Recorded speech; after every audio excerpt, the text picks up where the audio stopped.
Hi there, this is Heather Shutterbug 101. Today we are going over a walkthrough of the Sony vlogging camera, the ZV-1 Vlogger Kit, and we're going to be showing some examples of using it in action with its video and picture quality. Let's get started.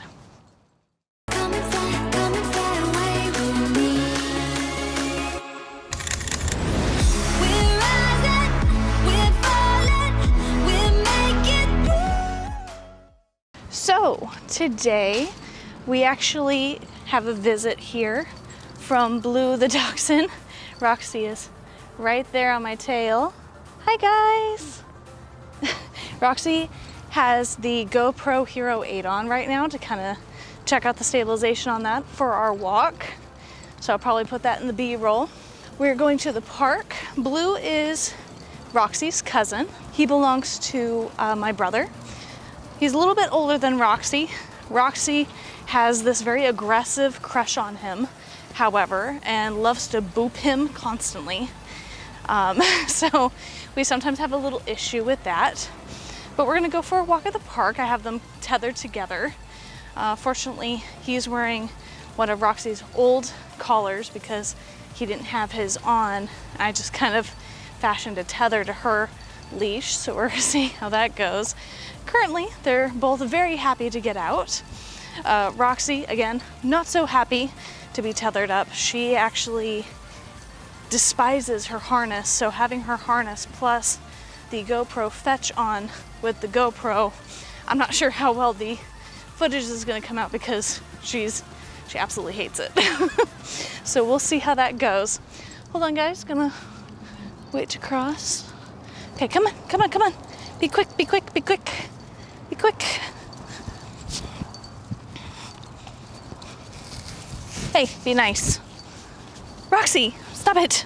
I will say that my first impression of the camera is it's pretty amazing.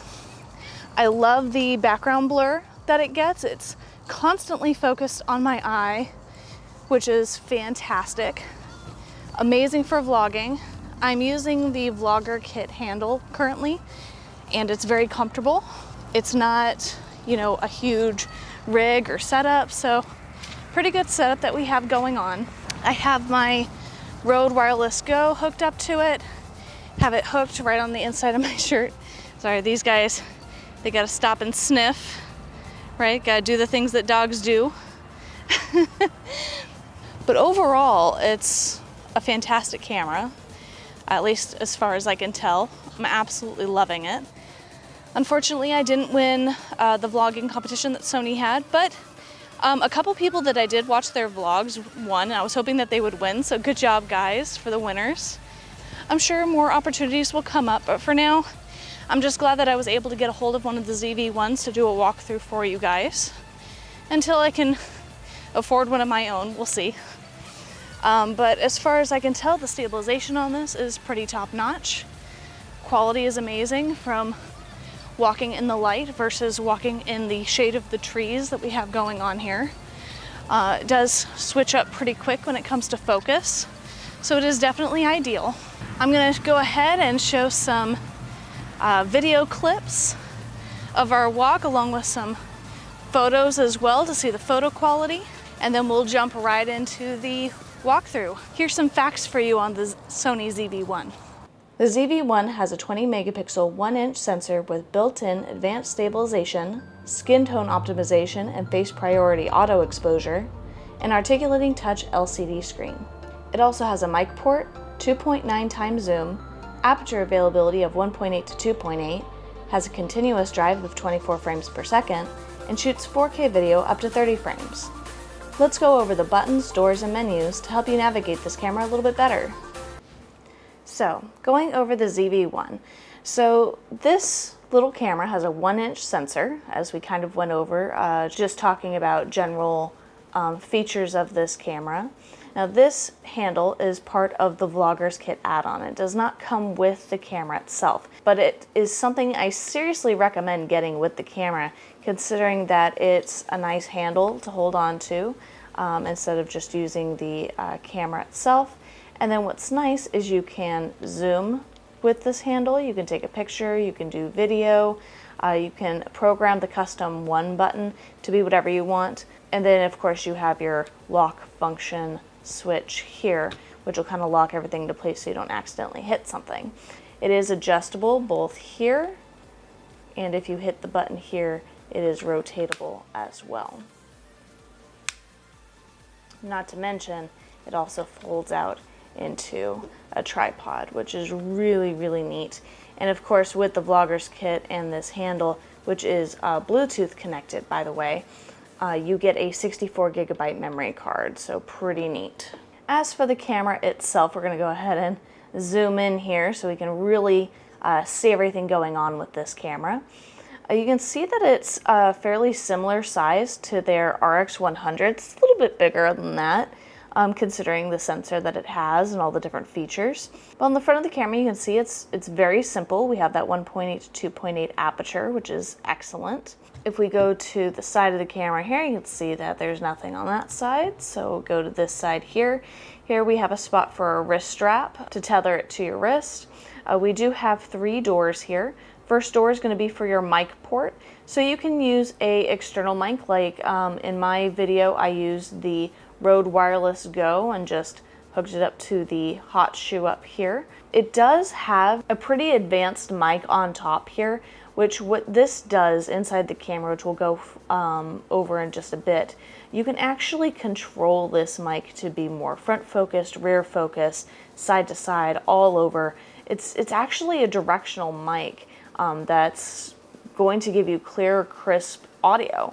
I didn't get the chance to really test this portion out during my walk, but for me, I always use my Rode Wireless Goes. What's also great is with this hot shoe, you can actually use 2 of their mics that are hot shoe adaptable.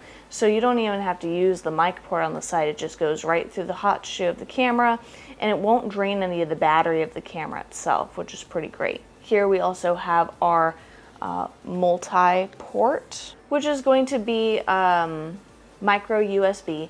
Now personally, I'm a little disappointed. I was hoping for a USB-C port on this guy, but they went with a micro USB. I'm sure that in future cameras we'll start seeing more and more USB-C ports, but what this will allow you to do is it'll allow you to transfer from in-camera to your computer. It'll allow you to charge the battery inside the camera while you're on the go. It also allows you to upgrade any firmware that comes out with this camera, so do something to keep in mind with that. And then of course we have our HDMI port to connect it to an external screen if we want something bigger than the 3-inch screen we're getting with this camera here, or if you want to hook it up to a computer monitor or something like that. Bottom of the camera, you can see that that's where we find our model ZV-1. Does have 4K video up to 30 frames. It also has HD video up to 120 frames for slow motion, so pretty fantastic. We have our universal tripod mount here, which is what we would mount it to with the handle.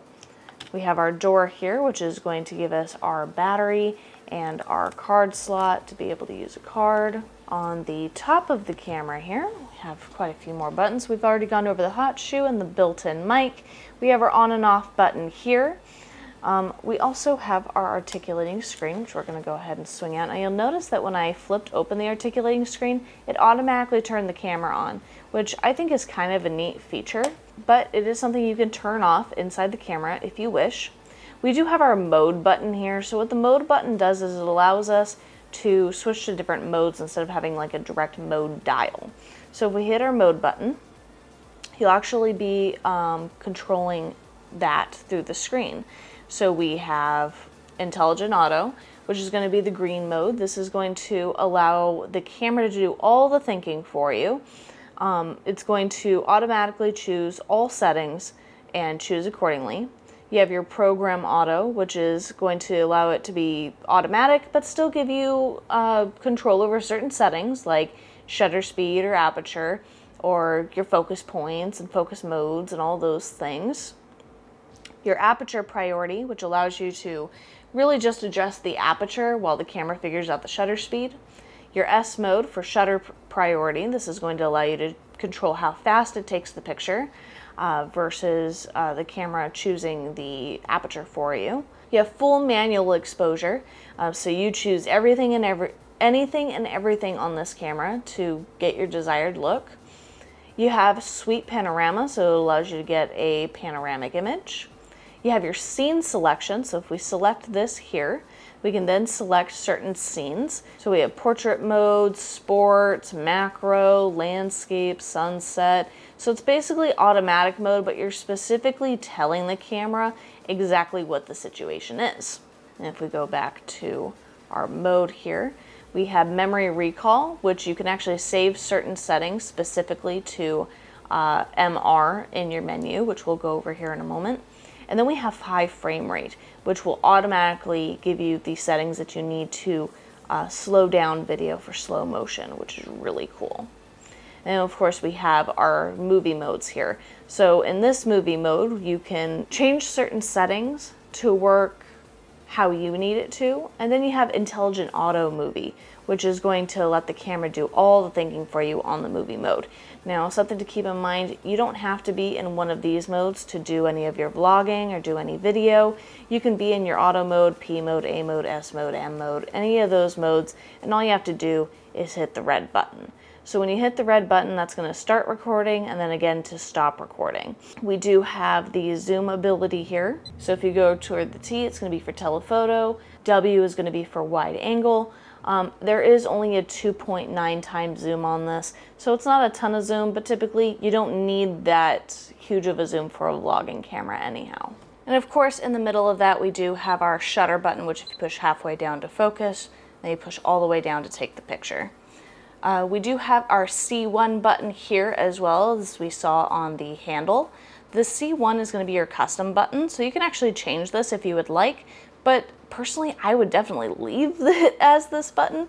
This is going to be your background blur feature. If you hit this button, it'll instantly blur the background for you, give you that nice sharp foreground, blurred background effect when you want to direct the focus to yourself. So it's a pretty awesome feature of this camera. For the rest of the video, we're going to go ahead and just stick it in P mode, because program mode will allow us to look at all of the options in our menu, versus if we have it in auto, it actually limits to what we see. If you're following this walkthrough along with me and you're seeing some things missing from the menu, go ahead and just put it into your P mode to make it accessible. So on the back of the camera here, we have our function button, which is going to be our quick menu. So if we hit this button here, you can see that we have quite a few options. Now these should be things that you're going to regularly change on a regular basis. And you can change any of these options here if you don't feel like you're going to use some of those versus others. So in the first one here, we have our drive mode. So the single square is going to be one picture versus the continuous shooting. If you click and hold your shutter button down, it's going to be continuous drive. That's going to give you a high of 24 frames per second, so pretty excellent there. And then we have some different timer modes here, some bracketing modes. The next one here is going to be our focus mode.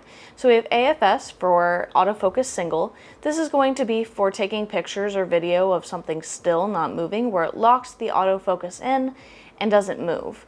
We have AFC, which is autofocus continuous, which is going to be following movement as you move or as your subject moves.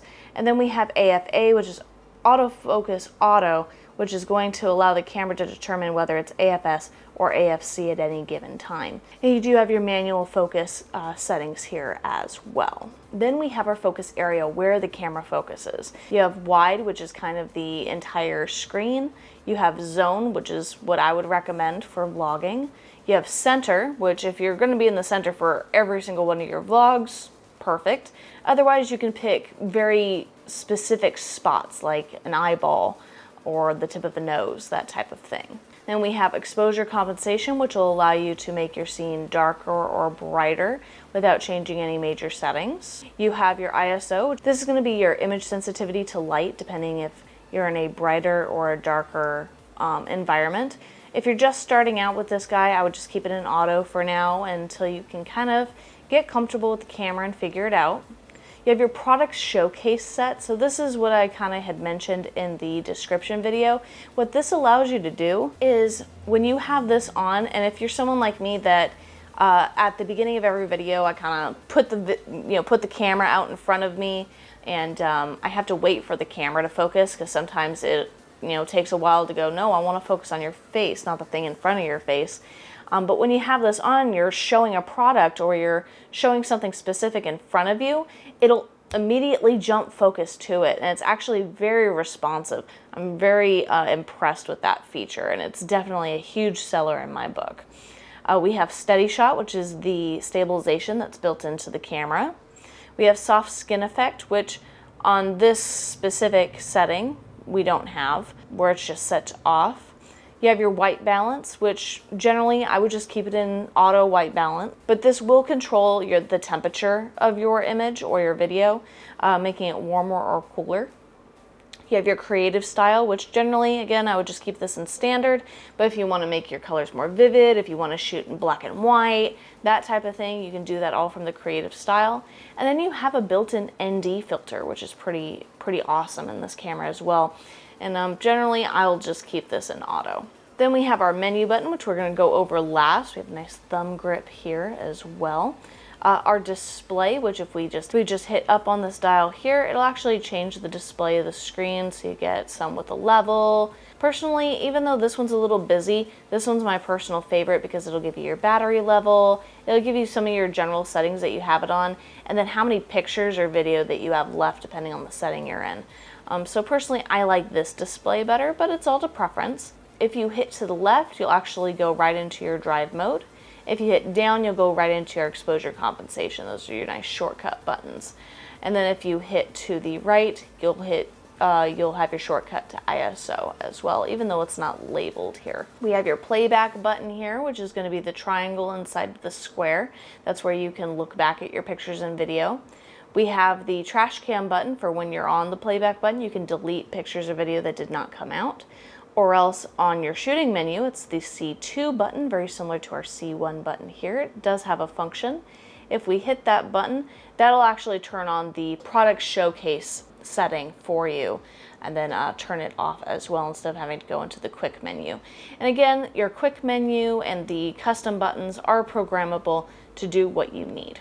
Now we're going to go ahead and get into the actual menu here.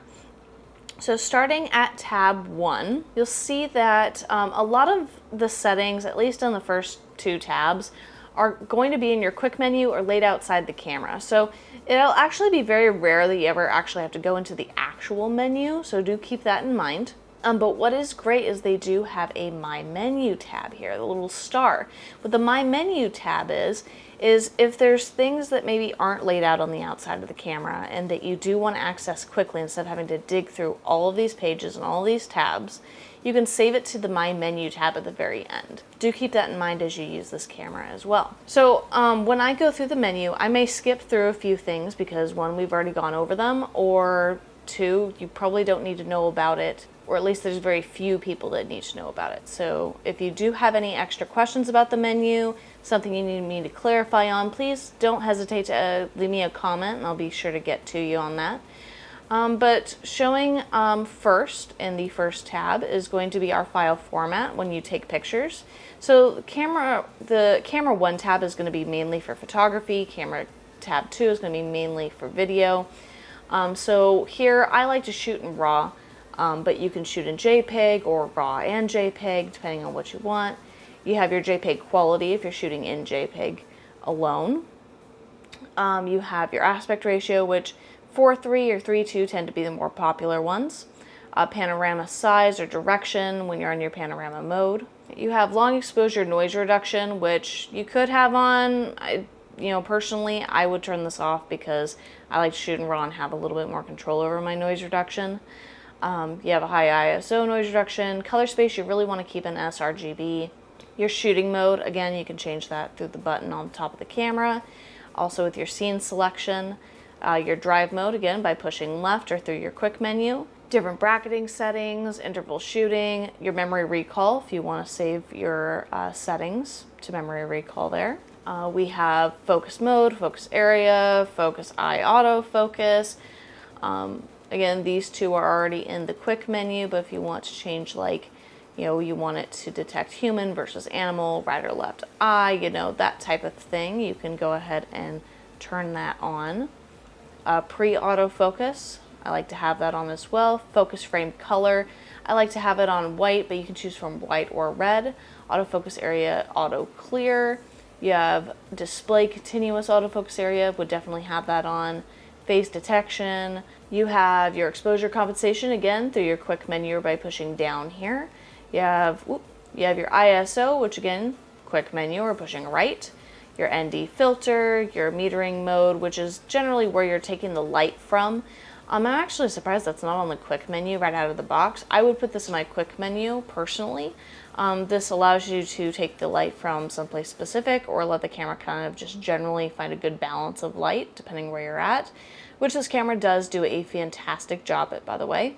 Face priority and multi-metering, definitely have this on if you're a vlogger. You have different flash modes, which this camera does not have a built-in flash, but if you wanted to, it does have a hot shoe for that. You have your white balance settings, your high dynamic range optimizer if you want to use that. Creative style, again, if you want to shoot more in vivid color, black and white, something like that, again, found in the quick menu. We have the soft skin effect. We have focus magnifier for when you're manually focusing. We have the product showcase set. Again, you can turn that on with the C2 button or through the quick menu. You can actually register faces for it to recognize, which is interesting. You also have smile shutter, which I find is extremely helpful in situations where maybe you have someone that doesn't do great at smiling or looking at the camera. If you're trying to take a group shot, it just takes the picture whenever it detects a smile, which is really great. Now we're going to dive into tab 2, which is going to be more so for the movie side. Now you will find that a lot of the settings, or at least the options, are going to be the same as tab 1. It's just directed more toward video. So you have your different exposure mode, your high frame rate, file format if you want to do HD or 4K, how many frames. I like to shoot HD and 60 for now. Again, high frame rate settings if you're in the HFR mode. You have your quality, you have your image size, so if you want to take a picture while you're doing video, you can absolutely do that. Your autofocus drive speed if you want to jump from foreground to background or from this person front to the background, whatever. Fast, slow, however you need it to, but it's very responsive, at least if you want it to be. You have auto slow shutter, initial focus magnification, which is going to be again for that manual focus. You have audio recording, audio record level for when you have a external mic in, audio level display if you would like to show on screen, wind noise reduction, that's always nice to have on. And also this camera does come with a little dead cat attachment to the top of this to help that out as well. You do have the steady shot, which is the in-body stabilization. You have your marker display, marker settings, record lamp, which is a little light right here, which is pretty nice. A movie with shutter. Shutter type, I would just generally keep this on auto. Release without card, I like to have this disabled because I'm constantly forgetting if I have a card in my camera or not. At least if it's disabled, it'll tell me, hey, you're missing a card, you need to put a card in it, versus taking pictures, going back and going, oh, there's no card in it, it didn't save any of that. Again, steady shot being on for pictures. If you're doing any sort of long exposure, which I'm not sure how this camera would do, but I imagine it's something that would be fun to try, you would have to turn this off, so something to keep in mind. You have your zoom settings, zoom speed.